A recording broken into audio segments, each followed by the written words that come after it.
Stephen Bannon, the ultra-nationalist demagogue central to the 2016 U.S. election campaign of Donald Trump, has hailed the passage of new foreign interference laws in Australia as critical to the escalating U.S. offensive against Chinese influence in Asia and the world. Believed to still be in regular contact with the American president, Bannon gloated that the Trump administration had started a war with China on July 6 when it imposed huge tariffs on Chinese goods.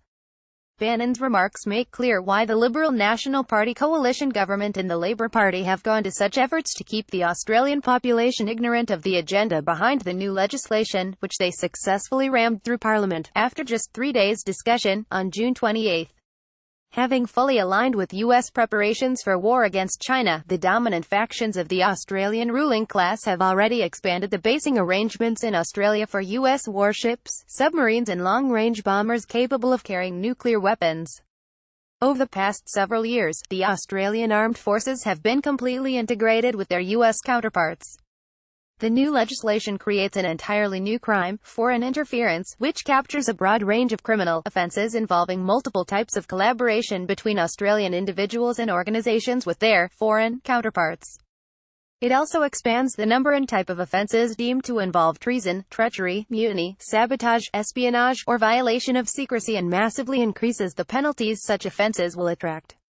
The legislation's fundamental purpose is to criminalize and politically suppress the mass opposition that will inevitably develop in the working class to a full-scale war with China, which would carry the danger of a nuclear catastrophe. Terrified of a rebellion from below, the Turnbull government and the Shorten Labour opposition are establishing the legal framework for a police state and the complete illegalization of political dissent. The laws are also intended as the model for similar measures in the U.S. itself, and in other countries, particularly those involved in the U.S.-led Five Eyes surveillance network, the U.S., Australia, Britain, New Zealand and Canada, that have lined up behind Washington in its steadily escalating confrontation with Beijing.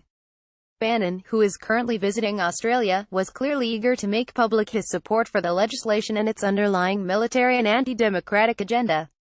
He was provided a platform for his fascistic views by the erstwhile liberal Sydney Morning Herald (SMH), and more specifically by its international editor, Peter Hartcher. Hartcher and the SMH shamelessly promoted Bannon's rantings on July 10, in a lengthy report on the publication's front page, replete with a large photo of Bannon himself. Hartcher has played his own role in whipping up xenophobic sentiment in order to justify the foreign interference laws. In September 2016 he wrote a filthy, nationalistic column, calling for a purge of alleged Chinese influence, rats, flies, mosquitoes, and sparrows, from Australian politics, business, universities and broader society. He has actively sought to stoke hysteria over Chinese interference, while covering up the reality that the greatest interference in Australian politics emanates from Washington and the U.S. Embassy in Canberra.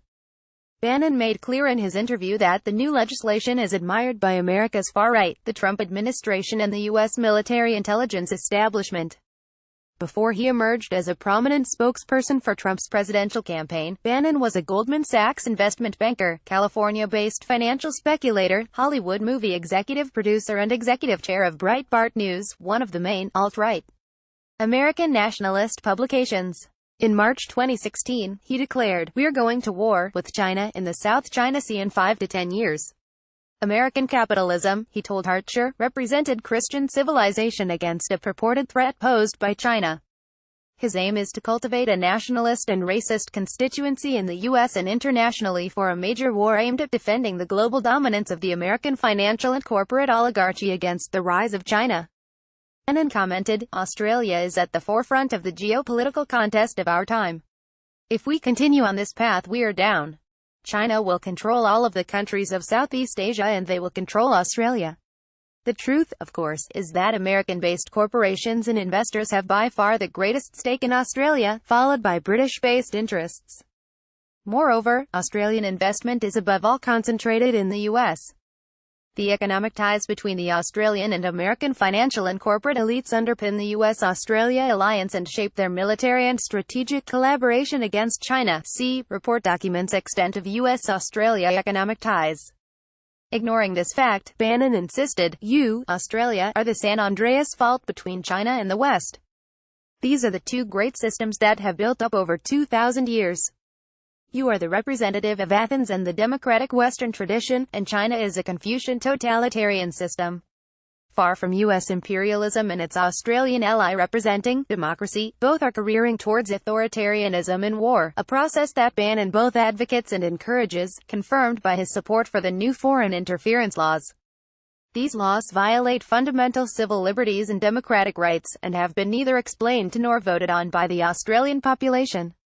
The Socialist Equality Party, Australia, is holding public meetings over the next weeks, beginning on Sunday, July 15 in Sydney, in order to inform workers and youth about the dangers inherent in these laws, and the necessity for the development of a broad-based movement demanding the repeal of the foreign interference laws and all anti-democratic legislation.